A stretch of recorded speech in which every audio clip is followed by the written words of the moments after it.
O director xeral de Emerxencias e Interior, Santiago Villanueva, xunto co alcalde Xosé Lois Piñeiro, foi o encargado de inaugurar esta mañá as primeiras xornadas de confraternidade da seguridade e emerxencias da comarca do Barbanza.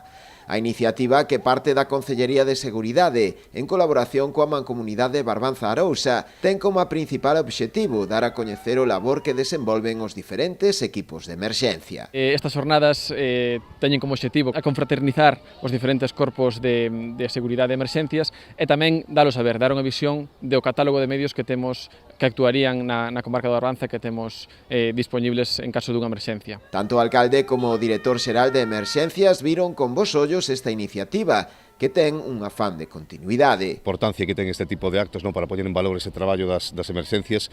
Sabemos que hai corpos moi valorados como é Protección Civil por o seu voluntariado, pero hai outros que tamén ten que saber a xente todo o traballo que hai detrás, todo o material que teñen a disposición de cando se produce un evento catastrófico, unha emerxencia, e todo o que temos aí disponible para axudarnos nas circunstancias complicadas. Jornadas moi positivas porque vemos os medios que hai para atender unha emerxencia é unha cousa moi complicada e detrás desa xestión de emerxencia hai moitas administracións, hai moitos medios intervintes e sobre todo hai persoas que traballan dentro da súa organización e que dan tranquilidade á xente.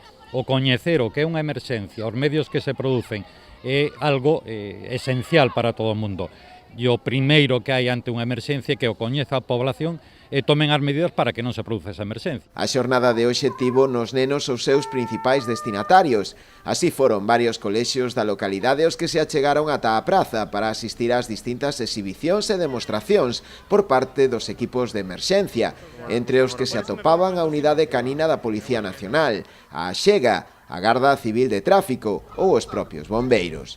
Pola tarde estaban previstas tamén varias charlas dirixidas aos profesionais. As xornadas chegarán mañá ao seu remate cun simulacro de incendio forestal, evacuación e rescate no entorno das piscinas naturais do río Pedras.